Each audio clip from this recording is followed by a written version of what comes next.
Kamakhya Kamakhya today में आपका स्वागत है मित्रों। हमारे तंत्र की श्रृंखला में एक आज नई वीडियो आपके समक्ष लेके आया हूँ। विषय है आत्मा।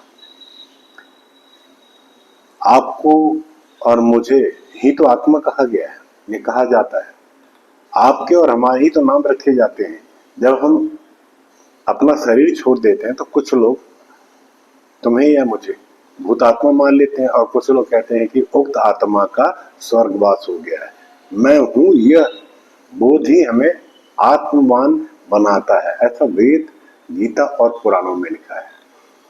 ना तो यह शरीर तुम्हारा है, ना ही तुम इस शरीर के हो।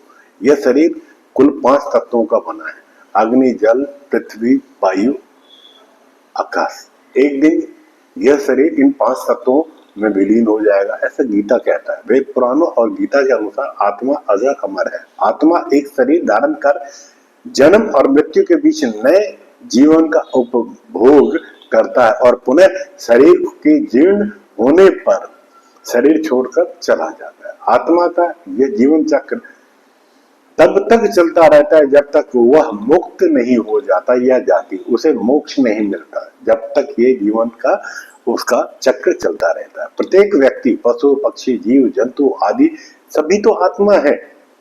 खुद ये समझना होगा कि मैं शरीर नहीं हूं, आत्मा हूं। यह आत्मज्ञान के मार्ग पर रखा गया पहला कदम होगा। मित्रों, आत्मा के 3 स्वरूप माने गए हैं: जीवात्मा, प्रेत आत्मा और सूक्ष्म आत्मा। जो भौतिक शरीर में वास करता है, जो बसता है भौतिक शरीर में, उसे हम जीवात्मा कहते हैं। और जब ये जीवात्मा का वासना और कामना में शरीर में निवास होता है, उसे हम प्रेतात्मा कहते हैं। और यह आत्मा जब सूक्ष्मतः शरीर में प्रवेश करता है, उसे हम सूक्ष्म आत्मा कहते हैं। 84 लाख योनि, पशु पक्षी मनुष्य योनि में जीवन यापन करने वाली आत्माएं मरने के बाद अदृश्य भूत प्रेत योनि में चली जाती है। आत्मा के प्रत्येक जन्म के द्वारा प्राप्त जीव रूप को ही हम योनि कहते हैं। ऐसी 84 लाख योनियां हैं जिसमें कीट पतंगे, पशु पक्षी, वृक्ष और मानव आदि सभी शामिल है। हिंदू धर्म की मान्यता या सनातन धर्म की मान्यता के अनुसार जीव आत्मा 84 लाख योनियों में भटकने के बाद मनुष्य का जन्म पाती है। 84 लाख योनियां निम्न रूप से, जो अब बता रहा हूं, उस रूप से मानी गई है। पेड़ पौधे 30 लाख की संख्या में, कीड़े मकोड़े 27 लाख, पक्षी 14 लाख, जीव जंतु 9 लाख, देवता, मनुष्य और पशु 4 लाख, कुल योनि 84 लाख। मित्रों, शरीर साधारणतः वृद्ध अवस्था में जीर्ण होने पर नष्ट होता है, परंतु बीच में भी कोई आकस्मिक कारण उपस्थित हो जाए तब भी अल्पायु में शरीर को त्यागना पड़ जाता है। जब मनुष्य मरने को होता है तो उसकी समस्त बाहरी शक्तियां एकत्रित होकर अंतर्मुखी हो जाती है और फिर आत्मा स्थूल शरीर से बाहर की ओर निकल पड़ती है। निकलने के लिए मुंह, नाक, कान, आंख प्राण उत्सर्जन के प्रमुख मार्ग है। दुष्ट वृत्ति के लोगों के प्राण मल मूत्रों के माध्यम से निकल देखे गए हैं। योगी और सत्कर्म में रत आत्मा ब्रह्मरंध्र के माध्यम से प्राण को त्यागती है। शरीर छोड़ने के बाद में मृत आत्मा स्थूल शरीर से अलग होने पर सूक्ष्म शरीर में प्रवेश कर जाती है। यह सूक्ष्म शरीर स्थूल शरीर की बनावट का होता है, जो दिखाई तो नहीं देता। खुद मृतात्मा भी शरीर में होने की बस अनुभूति ही करती है, लेकिन कुछ आत्माएं ही इन शरीरों को देख पाती हैं। इस दौरान मृतक को बड़ा आश्चर्य लगता है कि मेरा शरीर कितना हल्का हो गया है और वह मैं हवा में पक्षियों की तरह उड़ सकता हूँ। स्थूल शरीर छोड़ने के बाद आत्मा अपने मृत शरीर के आसपास मंडराता रहता है। उसके शरीर के आसपास एकत्रित लोगों को वह कुछ कहना चाहता है, लेकिन उसकी कोई आवाज नहीं सुन सकता। मृत आत्मा खुद को मृत नहीं मानकर अजीब से व्यवहार में भी करने लगता है। वह अपने अंग प्रत्यंगों को हिलाता डुलाता है, हाथ पैरों को चलाता है, पर उसे ऐसा अनुभव ही नहीं होता कि वह मर गया। उसे ऐसा लगता है कि शायद वह स्वप्न चल रहा है, लेकिन उसका भ्रम मिट जाता है जब वह पुनः मृत शरीर में घुसने का प्रयास करता है, लेकिन वह उस प्रयास में सफल नहीं हो पाता। जब तक मृत शरीर की अंत्येष्टि क्रिया होती है, तब तक जीव बार बार अपने शरीर के पास ही मंडराता है। जला देने के बाद वह उस समय निराश होकर दूसरी ओर मन को लगाने लग जाता है, किंतु गाड़ देने के बाद वो शरीर का मोह नहीं छोड़ पाता। बहुत दिनों तक वो इधर उधर घूमता फिरता रहता है। अधिक माया मोह के बंधन में अधिक दृढ़ता से बंधे हुए जो मृतक प्राय शमशान में बहुत दिनों तक चक्कर काटते रहते हैं। शरीर की ममता बार बार उधर की ओर खींचती है। वह अपने को संभालने में असमर्थ होने के कारण उसी के आसपास रुंधन करते रहते हैं। कई ऐसे होते हैं जो शरीर की अपेक्षा प्रियजनों से अधिक मोह करते हैं। वे मरघटों के स्थान पर प्रिय व्यक्तियों के निकट रहने का प्रयास भी करते रहते हैं। इस मामले में उनकी धारणा कार्य करती है कि किस तरह की धारणा और विश्वास को लेकर मरे हैं। जिस समय मृत्यु होती है उस समय उनके मन में जो विचार चल रहा होता है, जो धारणा होती है या जिस विश्वास के साथ वो मरते हैं, मरने या शरीर छोड़ने के बाद में जो आत्मा है, पुराणों के अनुसार जब कोई मनुष्य मरता है या कोई भी आत्मा शरीर को त्याग कर यात्रा आरंभ करती है, वो इस दौरान उसे 3 प्रकार के मार्ग मिलते हैं। उन आत्मा को किस मार्ग पर चलाया जाएगा यह सिर्फ उसके कर्मों पर ही निर्भर करता है। ये 3 मार्ग है: अर्चरी मार्ग, धूम मार्ग और उत्पत्ति विनाश मार्ग। जो अर्चरी मार्ग है ब्रह्मलोक और देवलोक की यात्रा के लिए होता है। वही धूम्र मार्ग पितृलोक की यात्रा पर ले जाता है और वहीं पे उत्पत्ति विनाश मार्ग नरक की यात्रा के लिए। हालांकि सभी मार्ग पर गई आत्माओं का कुछ काल भिन्न भिन्न लोक में रहने के बाद पुनः वो मृत्यु लोक में आना ही पड़ता है। अधिकतर आत्माओं को यही जन्म लेना पड़ता है और पुनः ये मरकर यहीं पर दोबारा जन्म लेना पड़ता है। यजुर्वेद में कहा गया है कि शरीर छोड़ने के पश्चात जिन्होंने तप ध्यान किया है वह ब्रह्मलोक में चले जाते हैं, अर्थात ब्रह्मलीन हो जाते हैं। कुछ सत्कर्म करने वाले भक्तजन स्वर्ग में जाते हैं, अर्थात स्वर्ग अर्थात वे देव बन जाते हैं। राक्षसी कर्म करने वाले कुछ लोग, कुछ प्रेत आत्मा योनि अनंत काल तक भटकते रहते हैं और कुछ पुनः धरती पर जन्म ले लेते हैं। जन्म लेने वालों में भी जरूरी नहीं है कि वो मनुष्य योनि में ही आए। इससे पूर्व वो सभी पितृलोक में रहते हैं जहां उनके कर्मों के आधार पर न्याय होता है। सामान्य जनों ने देह त्यागी है तो इस मामले में उनकी धारणा काम करती है कि किस तरह की किस धारणा और किस विश्वास के साथ वो मृत्यु को प्राप्त हुए, तब उन्हीं के अनुसार गति करते हैं। जैसे बचपन से एक धारणा मजबूत है कि मरने के बाद में कोई यमदूत लेने आएंगे, तो सच में ही यमदूत नजर आते हैं। लेकिन जिनको यह विश्वास दिलाया गया है कि मरने के बाद में वो गहरी नींद में चला जाता है, वो ऐसे लोग वो गहरी नींद में चले जाते हैं।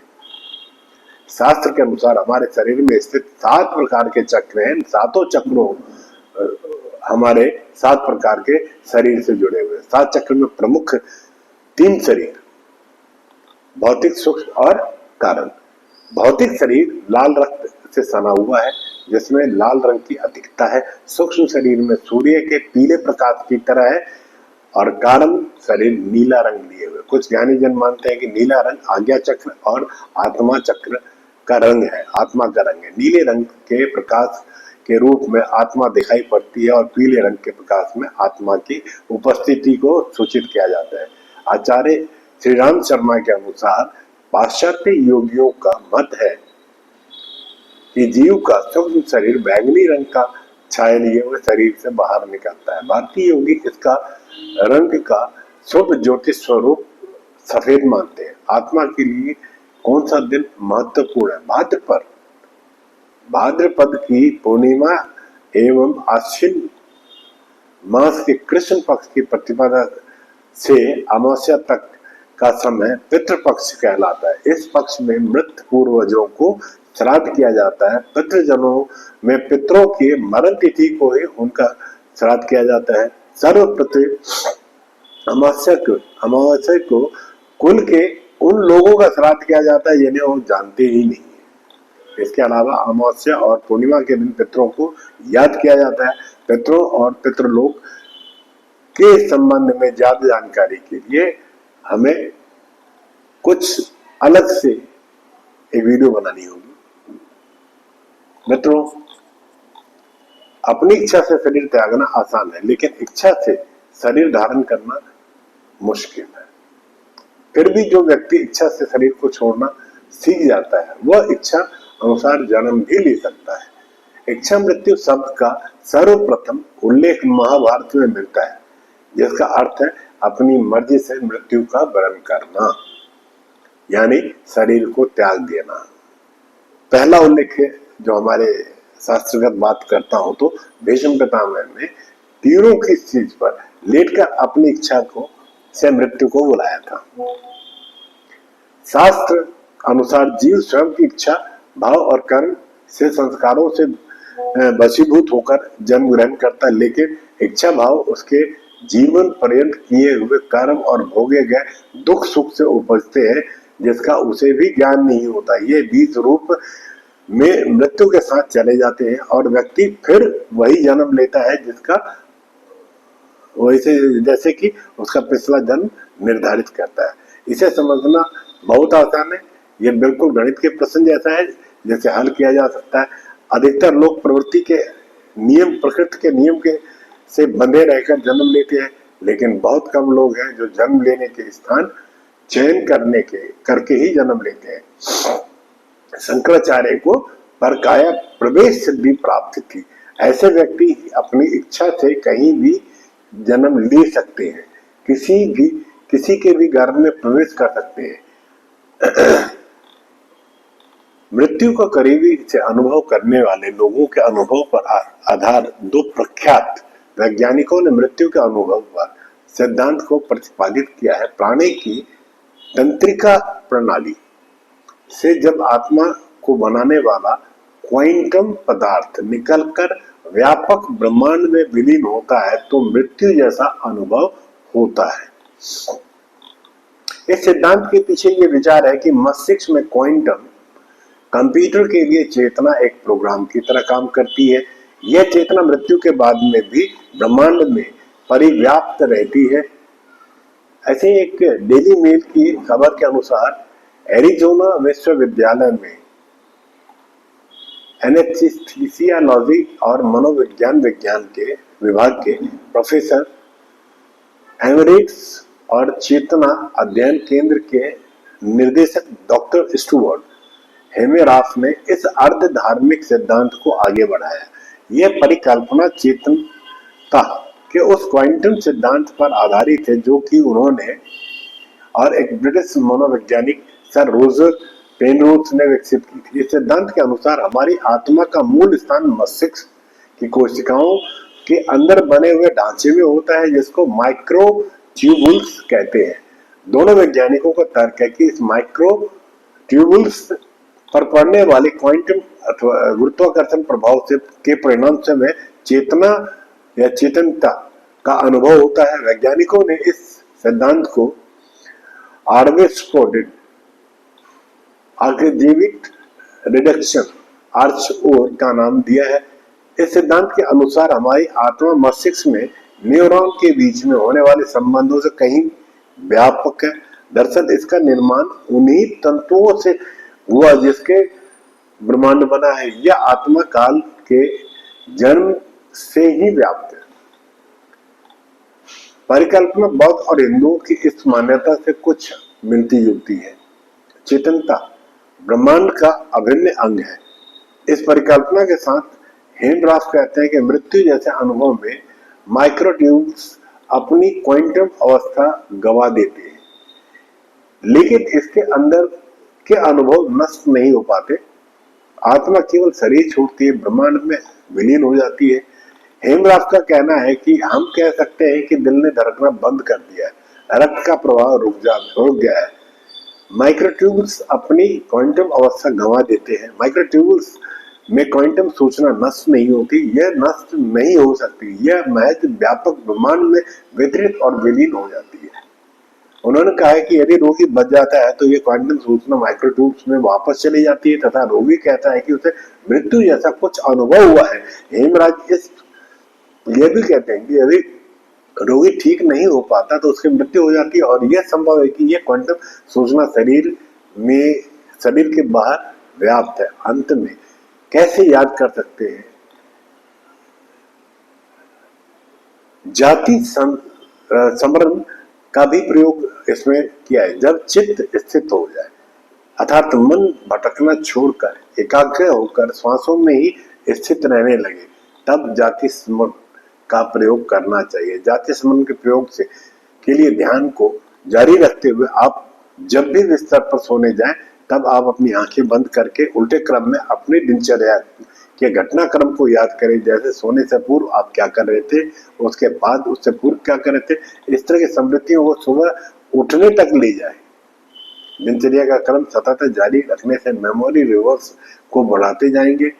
ध्यान के साथ इस जाति स्मरण का अभ्यास जारी रखने के लिए कुछ माह बाद मेमोरी पावर आपकी बढ़ जाएगी। नए नए अनुभवों के साथ पिछले जन्म को जानने का द्वार भी खुल जाएगा। जैन धर्म में जाति स्मरण के ज्ञान से बहुत बड़ा विस्तार पूर्वक उल्लेख मिलता है। इस प्रयोग के पूर्व जो भी व्यक्ति, जो भी श्रोता दर्शक इस प्रयोग को आजमाना चाहता है तो उससे पूर्व उसको ध्यान का अभ्यास करना जरूरी है। मित्रों, आज की चर्चा को मैं यहाँ समाप्त करता हूँ, विराम डालता हूँ। अगली चर्चा अगले विषय के साथ में आपके सम्मुख लेके पुनः प्रस्तुत होता हूँ। हाँ, जाते जाते मित्रों पुनः याद दिलाता हूँ कि अगर आपने वीडियो चैनल हमारा यूट्यूब चैनल सब्सक्राइब नहीं किया है तो जाने के पूर्व पहले सब्सक्राइब कर दे और अपने विचार जरूर कमेंट्स के माध्यम से मुझ तक पहुंचाएं। तब तक के लिए आपका दिन शुभ हो। जय माता वाक्य।